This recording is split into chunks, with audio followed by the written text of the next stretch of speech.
The crystalline spires of the Galactic Council chambers rang with harmonious celebration as representatives from 47 species gathered to witness what many consider the greatest victory in galactic history. ZYX-9, the silicon-based delegate from a Helix collective, observed the festivities with growing unease as holographic displays showed empty star system after empty star system where humans had once lived. "They're gone," announced X Prime, the ethereal energy being who served as Council Chancellor. The translation matrix rendered their thoughts into every delegate's native language. After 3 solar cycles of monitoring, we can confirm that humanity has completely evacuated from all known territories. Not a single human signature remains in any system we've cataloged. A wave of relief swept through the chamber. The Aquatic Union's representative released clouds of euphoric pheromones into their environment suit. The hive-minded sector queens clicked their mandibles in synchronized approval. Even the usually stoic rock fathers of Granite Prime allowed themselves what passed for smiles among their species. ZYX-9 found no comfort in the celebration. Their crystalline form pulsed with nervous energy as they accessed historical records through their neural interface. Humans had first been discovered 200 years ago when they began crude faster-than-light travel. The Council had initially attempted peaceful contact, but humanity's response had been troubling. Instead of grateful acceptance into galactic civilization, humans had demanded territorial rights, resource allocations, and representation proportional to their rapidly expanding population. When denied, they had begun aggressive colonization of unclaimed systems, showing a disturbing disregard for established protocols. Their expansion had been swift and chaotic, driven by what other species viewed as an almost pathological need for growth and conquest. The breaking point had come during the Kepler incident 60 years ago. A human colony ship had refused to yield passage through a sacred trilithian burial system. The resulting confrontation had led to the destruction of 3 trilithian vessels and the complete extermination of a human colony world in retaliation. The Council had voted unanimously to contain humanity to a 50-light-year radius around their homeworld, enforcing the boundary with a massive automated defense grid. For 6 decades, that containment had held. Humans had probed the barriers countless times, testing weaknesses, but never breaking through. Their communications had grown increasingly hostile, threatening consequences the Council dismissed as primitive posturing. Then, 3 months ago, the probing had stopped. The angry transmissions had ceased. The humans had simply left. "The galaxy is finally safe," continued Dex Prime, their energy form brightening with satisfaction. "The human virus has been eliminated without the need for direct extermination. They have recognized their place and departed for regions unknown, likely beyond our galactic arm entirely." Delegate Morthak of the warrior clan stood, their massive frame dwarfing the speaking platform. Good riddance to the apex predators. Their very presence was an insult to civilized evolution. No species should be that efficient at killing. Agreements echoed throughout the chamber, but ZYX-9's unease only deepened. They had spent decades studying human behavior, fascinated by their unique approach to problem-solving. Humans didn't simply adapt to obstacles. They found ways to eliminate them entirely. The concept of accepting limitations seemed foreign to their psychology. During the containment period, ZYX-9 had monitored human scientific developments through deep space surveillance. What they had observed was deeply concerning. While other species had developed technology through careful, methodical research spanning millennia, humans approached innovation with a reckless creativity that produced breakthrough discoveries at an unprecedented rate. Their weapons technology had advanced from primitive chemical explosives to antimatter devices in less than 2 centuries. Their space travel had evolved from crude chemical rockets to exotic matter drives in even less time. More disturbing was human social organization. While most galactic species had achieved stability through rigid hierarchies or collective consciousness, humans maintained their chaotic individualism while somehow coordinating massive projects across their entire species. They could disagree violently on minor issues, while uniting instantly against external threats. It was a paradox that even the most advanced sociologists in the galaxy couldn't explain. As the celebration continued, ZYX-9 quietly accessed their personal files on human psychological profiles. The species exhibited classic characteristics of what xenobiologists termed persistence predators, hunters who pursue prey across vast distances and timescales, never truly giving up once a target was identified. Earth's evolutionary record showed humans hunting megafauna to extinction not through superior strength or speed, but through relentless pursuit across continents and generations. The parallels to galactic politics were uncomfortable. For 60 years, the Council had assumed containment was victory. But what if humanity had simply been playing a longer game? ZYX-9's crystalline structure flickered with a disturbing thought. They pulled up the final human transmission recorded before the mass exodus, a simple message broadcast on all frequencies from every human world simultaneously. Thank you for teaching us that the galaxy belongs to the strong. Lesson learned. The celebration around them continued. Delegates already discussing how to divide the abandoned human territories among deserving species. But ZYX-9 felt a growing certainty that they had fundamentally misunderstood what had just occurred. Humans didn't retreat. Humans prepared. And if that was true, then the galaxy celebration might be premature. Terrifyingly, catastrophically premature. The emergency session was called 3 weeks after the initial celebration, when the first reports began filtering in from the galactic periphery. ZYX-9 arrived at the council chambers to find delegates in various states of agitation, their usual composed demeanor replaced by barely contained panic. Show them the recordings. Dex Prime commanded, their energy form now pulsing with erratic patterns that indicated severe distress. The central holographic display activated, showing long-range sensor data from the Outer Rim territories. What ZYX-9 saw defied everything they understood about galactic geography. Massive structures were appearing in previously empty space, not being built, but materializing as if they had always existed. The constructions were enormous, dwarfing even the largest space stations in Council territory. These installations appeared simultaneously across 40 different systems, reported Admiral Kextar's Combined Defense Fleet, their reptilian features grim. All in regions we classified as unexplored void. Our deep space surveys showed nothing in these areas for the past century. Delegate hymn singer Veltar, the melodious worlds, raised a harmonic question. Could they be ancient ruins? Remnants of a lost civilization? Negative, Kextar replied. Energy signatures are consistent with active human technology. But that's impossible. These structures would have taken centuries to construct, and we've had humanity under surveillance for their entire spacefaring period. ZYX-9's processing core ran rapid calculations. The timing was too perfect to be coincidental. What if they were already there? They asked, their crystal form dimming with the implications. What if what we saw as human expansion was actually reconnaissance? The chamber fell silent. Thex Prime's form flickered dangerously. Explain your hypothesis, Delegate ZYX-9. We assumed humans discovered faster-than-light travel 200 years ago, because that's when we first detected them. But what if they had developed it much earlier and simply remained hidden? What if their apparent expansion was actually them revealing positions they had already occupied for decades or centuries?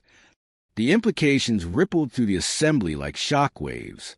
Species that communicated through scent released clouds of fear pheromones.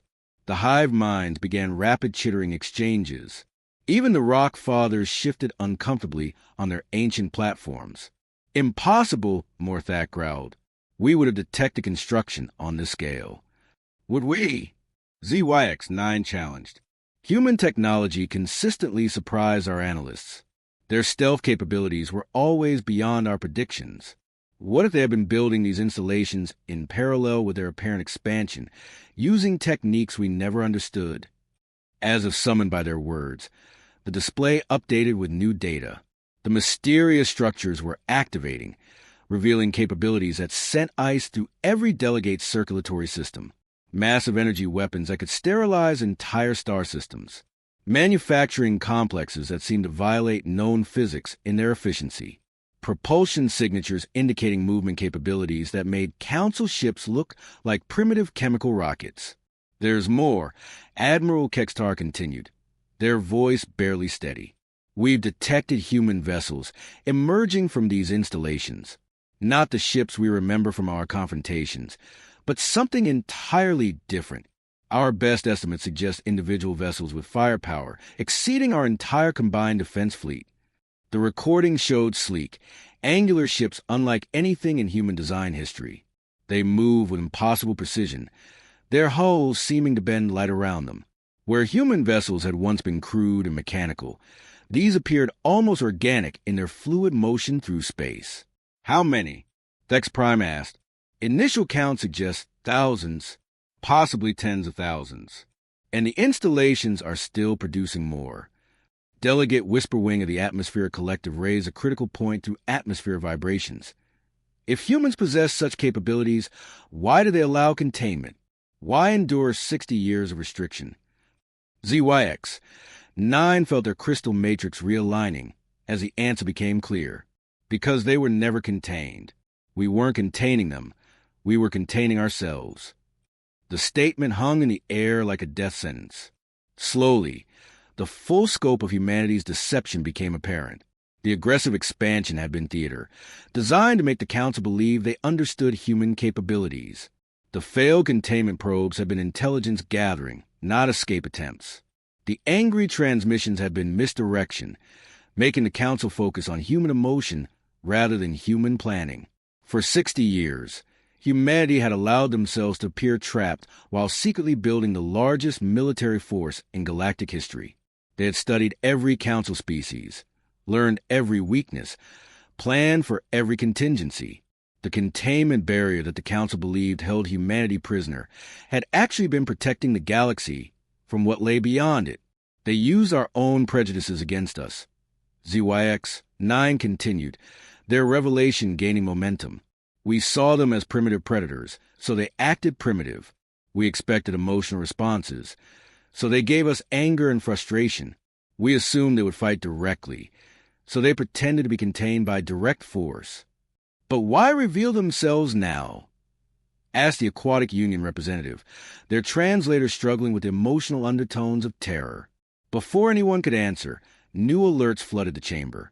The human installations had begun moving, leaving their hidden positions and advancing toward Council space. But their approach wasn't chaotic or aggressive. It was methodical, coordinated, inevitable, like a tide that had been held back for 60 years and was now ready to reclaim the shore. Incoming transmission on all frequencies, reported the communications officer. The display shifted to show a human figure. The first living human most delegates had seen in decades. The speaker was unremarkable by human standards, middle-aged and calm, wearing simple clothing. But their eyes held a depth that seemed to encompass centuries of planning. Greetings, Galactic Council, the human said, their voice carrying across species barriers with technological precision. This is Admiral Chinsera of the Human Territorial Command. We're coming home. The transmission ended, leaving the chamber in absolute silence. The celebration was over. The real war was about to begin. The human fleet reached the containment barrier exactly 72 hours after Admiral Chen's transmission, moving with coordination that defied every model of space warfare the Council possessed. ZYX 9 monitored the approach from the Emergency Command Center deep within the Council homeworld, watching sensors that struggled to track vessels that seemed to exist only partially in normal space. Defense grid is activating, reported Admiral Kextar, their reptilian hands dancing across controls designed by 12 different species. All stations are powering up to maximum output. The containment barrier that had held humanity for 60 years was the Council's greatest technological achievement. Thousands of automated platforms created an energy field that could stop anything from passing through a wall of force that had been tested against every known weapon and propulsion system in the galaxy. The humans had never even come close to breaching it. Now, watching their approach, ZYX 9 realized why. They're not trying to break through, ZYX 9 observed, their crystalline form pulsing with calculation cycles. Look at their formation. They're studying it. The human vessels had arranged themselves in a perfect sphere around the barrier, maintaining precise distances while conducting what appeared to be detailed scans. For 3 hours, they simply observed, their sensors mapping every energy pattern and structural weakness with methodical patience. Then, without warning or fanfare, they attacked. But it wasn't an attack by any definition the Council understood. Instead of firing weapons or attempting to ram through the barrier, the human ships began broadcasting specific frequency patterns that resonated with the barrier's energy matrix. Within minutes, the greatest offensive achievement in galactic history began to unravel like a poorly woven fabric. Impossible, Morthak snarled, their warriors' pride unable to accept what they were witnessing. The barrier was designed to resist every form of attack. Every form we could imagine, ZYX-9 corrected grimly. But humans don't think like we do. They don't attack defenses, they understand them. The barrier collapsed in sections, each failure cascading to the next until the entire containment field simply ceased to exist. The human fleet paused momentarily, as if offering the Council a final moment to comprehend what had just occurred, then began their advance into what had once been sovereign galactic territory. All defense fleets are mobilizing, Admiral Kextar announced, but their voice lacked conviction. The combined defense fleet represented 47 species military might, thousands of vessels designed for different forms of combat united under Council coordination. The first engagement occurred near the Centauri Junction, a strategic hyperspace nexus that connected 6 major trade routes. The Council force consisted of 200 ships representing the finest military technology from across the galaxy. The human force that met them numbered exactly 12 vessels. The battle lasted 4 minutes. ZYX-9 watched the tactical displays with growing horror as human weapons cut through Council shields like they weren't there. But worse than their firepower was their coordination. The 12 human ships moved as a single organism, anticipating Council tactics before they were implemented and countering strategies before they were fully formed. They know us, ZYX-9 realized aloud. Every weapon system, every tactical doctrine, every weakness we developed over millennia of separate evolution, they've been watching us for 60 years, learning everything. The surviving Council ships retreated in disorder, carrying reports that would terrorize the galaxy. Human vessels could phase in and out of normal space, making them nearly impossible to target. Their weapons seemed to bypass known physics, striking targets through dimensions that Council science barely understood. Most disturbing of all, they appear to be holding back, using only enough force to achieve victory, without causing unnecessary destruction. Why aren't they destroying everything? Aztecs Prime, their energy form flickering with confusion. If they possess such overwhelming superiority, why show restraint? The answer came in Admiral Chen's second transmission, broadcast simultaneously to every world in Council space. This time, the human appeared aboard one of their vessels, standing before a star map that showed the current positions of every Council military asset. "We know you're afraid," Chen began, their voice carrying that same unsettling calm. "You should be, but fear clouds judgment, and we need you to understand your situation clearly." The star map zoomed in on various systems, highlighting Council fleet positions with perfect accuracy. Your combined military forces number approximately 40,000 vessels. Our preliminary survey indicates you have defensive installations on 15,000 worlds. Your industrial capacity can produce roughly 800 new ships per standard year at maximum wartime output. The display shifted, now showing human positions. We currently have active operational assets numbering approximately 200,000 vessels, with manufacturing capability to produce 10,000 new ships per day. We have been preparing for this moment for 87 years. The mathematical reality struck every delegate like a physical blow. The humans didn't just outnumber Council forces. They possess industrial supremacy that made resistance mathematically impossible. However, Qin continued, we are not interested in conquest. We are interested in justice. A new display appeared, showing the containment barrier and its history. For 60 years, you imprisoned entire species based on fear and prejudice. You denied us the right to exist freely in the galaxy that we share. You made a decision about humanity's fate without consultation, without trial, without appeal. The humans' eyes seemed to look directly at each watching delegate. Now humanity will make decisions about the galaxy's fate. The Council system has failed. It claims to represent galactic civilization while systematically oppressing any species that doesn't conform to your collective comfort zone. What do you want? Thex Prime managed to project, their energy form barely maintaining coherence. "We want you to learn what you taught us," Chin replied, "that the galaxy belongs to the strong. And we want you to understand that humanity has become very, very strong." The transmission ended, leaving the Council in absolute silence. In the space of hours, the balance of galactic power had shifted so completely that their entire civilization faced an uncertain future. But ZYX-9 suspected this was only the beginning. Humans didn't just win, they transformed the very nature of victory itself. The systematic dismantling of Council authority began at dawn, Galactic Standard Time, with surgical precision that left no doubt about humanity's capabilities.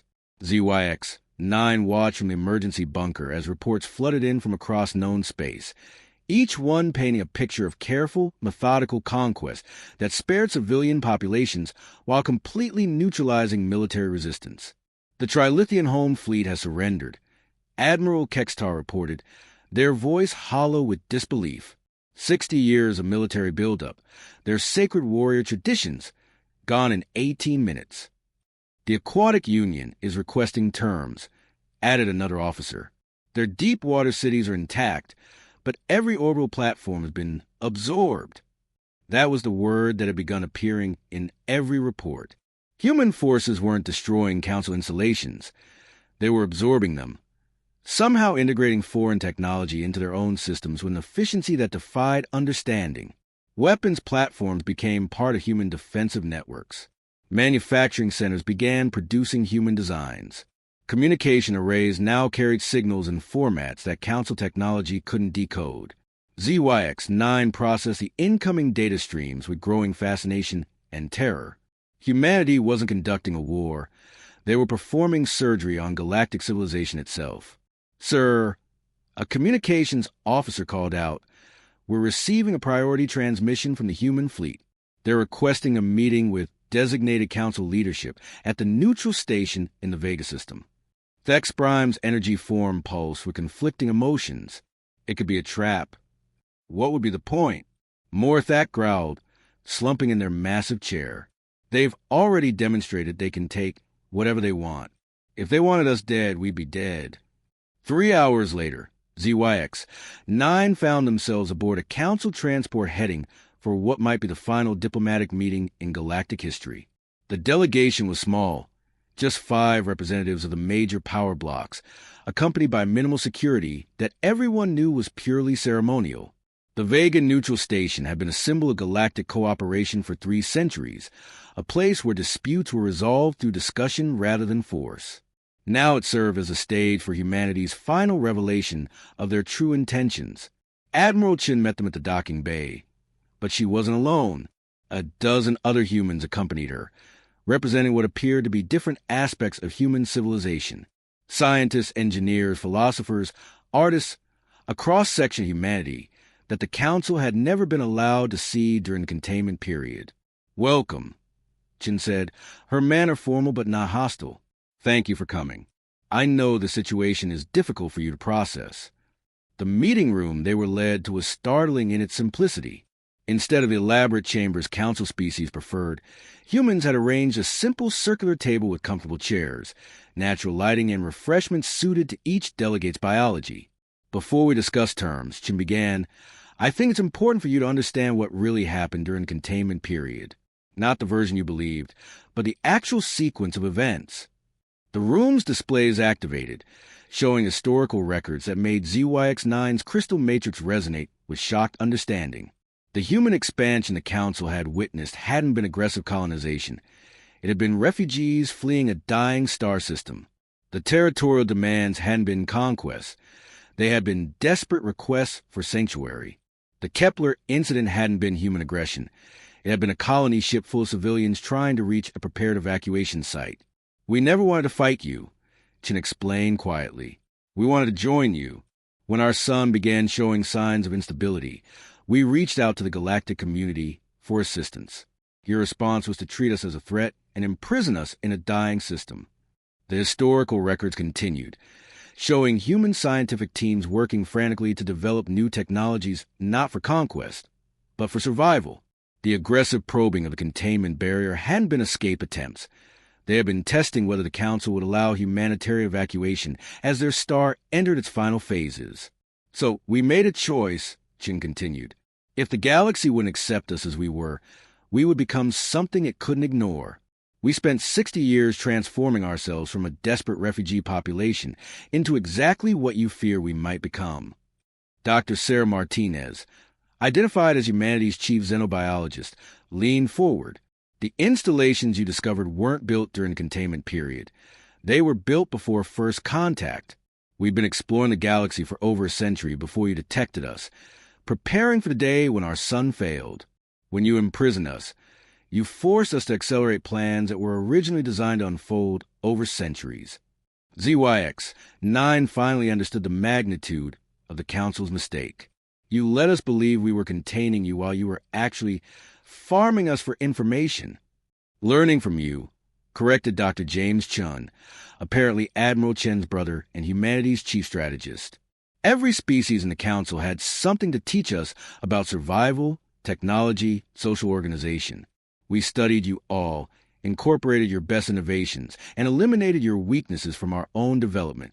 The result, Admiral Chen said, is a human civilization that represents the evolutionary pinnacle of galactic achievement. We have the military prowess of the warrior clans, the technological sophistication of the Silicon collectives, the social harmony of the hive minds, and the philosophical depth of the energy beings. But we also retain the one trait that made us dangerous to you, she continued, her eyes growing hard. We never learned to accept limitations. The room fell silent as the full implications became clear. Humanity hadn't just survived the Council's attempt at containment. They had used it as a crucible to forge themselves into something beyond anything the galaxy had ever seen. So what now? Thex Prime finally managed to project. What are your terms? Admiral Chin smiled, and for the first time, it wasn't entirely reassuring. That depends on whether you're ready to learn what comes after surrender. The transformation of galactic civilization began immediately after the Vega Accord was signed, but not in the way any Council member had expected. Instead of the brutal subjugation they feared, humanity implemented what they called evolutionary integration, a process that challenged every assumption about conquest and governance the galaxy had ever held. ZYX-9 stood in what had once been the Galactic Council chambers, now converted into something humanity termed a collaborative synthesis center. The crystalline spires still reached toward the stars, but they now pulsed with energy patterns and incorporated technologies from every member species, enhanced by human innovation in ways that created something entirely unprecedented. The transition is proceeding ahead of schedule, reported Dr. Martinez, now serving as Director of Species Integration. The Aquatic Union has agreed to share their bioengineering techniques in exchange for access to human terraforming technology. The Trilithians are teaching us their meditation disciplines while learning our strategic planning methodologies. It had been 6 months since humanity's revelation, and the galaxy was unrecognizable. Rather than dismantling Council civilization, humans had begun rebuilding it according to principles that emphasize synthesis rather than hierarchy. Each species was encouraged to contribute their unique strengths while learning from others, creating hybrid technologies and social systems that surpassed anything that had existed before. The resistance movements are still active on 12 worlds, Admiral Chin noted during the daily briefing, mostly among species that benefited most from the old power structures. ZYX-9 had been among those initial resistors, convinced that humanity's promises of cooperation were elaborate deceptions hiding genocidal intentions. It had taken months of direct experience to understand that humans genuinely intended to transform rather than eliminate galactic civilization. The process was profound and uncomfortable.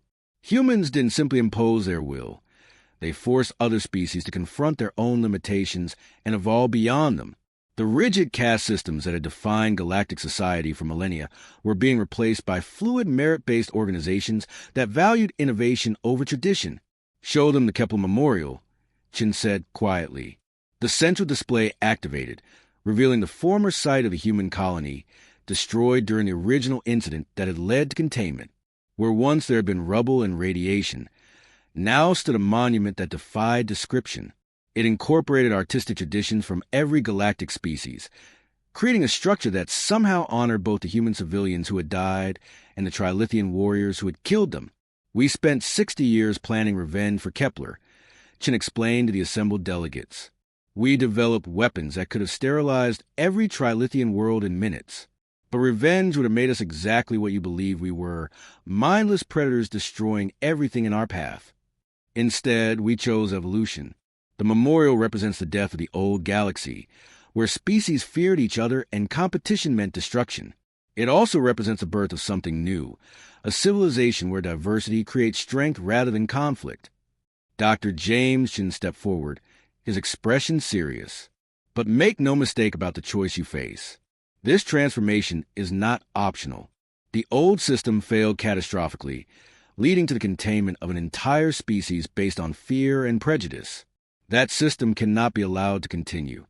The ultimatum was delivered without threats or displays of force, but every delegate understood its implications. Humanity possessed the power to enforce any decision they made. The choice was between willing cooperation and imposed compliance. The Hive Queens won't understand the timeline, ZYX9 said, their crystal form flickering with computational processes. How long do you expect this transformation to take? Generations, Dr. Martinez replied honestly. We're not just changing governments or technologies. We're evolving the fundamental nature of galactic civilization. Some species will adapt quickly. Others may require centuries to fully integrate. And those who refuse? Morthak asked. The warrior's tone resigned rather than defiant. Admiral Chen's expression softened slightly. We prepared preservation protocols for species that genuinely cannot adapt to the new paradigm. Isolated systems where traditional ways of life can continue indefinitely, with full protection and resource support. We're not interested in forcing evolution on those incapable of it. The offer was generous beyond anything the Council had ever provided to struggling species, but it came with an implicit acknowledgement that refusal meant irrelevance in the new galactic order. There is one final matter, Chen announced, her tone shifting to something approaching ceremony. The question of humanity's role in the new civilization we're building together. The display shifted to show human installations across the galaxy, now openly revealed in their full scope. The network spanned thousands of systems, connected by technologies that enabled instantaneous communication and travel. It was infrastructure on a scale that dwarfed anything the Council had achieved in millennia of expansion. We spent 90 years becoming the apex predators of the galaxy, Chen said. We're faster, stronger, smarter, and more technologically advanced than any species in known space. We could rule as conquerors for the next 1,000 years. The pause that followed was heavy with implication. We've decided we don't want to. The statement sent shockwaves through every delegate's understanding. ZYX9's processes actually stuttered as they tried to comprehend the concept. Apex predators who refuse to dominate become something else entirely, Dr. James Chen explained. They become shepherds, protectors, guides for the evolution of their entire ecosystem. Humanity will serve as guarantors of the new galactic order, Admiral Chen announced. We'll prevent the emergence of new oppressive hierarchies, protect developing species from exploitation, and ensure that the diversity we're creating remains stable across time. The transformation was complete, but it was also just beginning. Humanity had revealed themselves not as conquerors, but as gardeners preparing to cultivate a galaxy-spanning civilization more complex and beautiful than anything that had come before. As ZYX9 left the chamber, their crystal form already adapting to new energy frequencies that would enable deeper integration with hybrid technologies, they realized that humanity's greatest victory wasn't military or political. It was showing the galaxy what it could become when fear was replaced by cooperation, and limitation was replaced by unlimited potential for growth. The old galaxy was dead. The new one was just learning to breathe. In the end, humanity had been right about one thing. The galaxy did belong to the strong. They had simply redefined what strength meant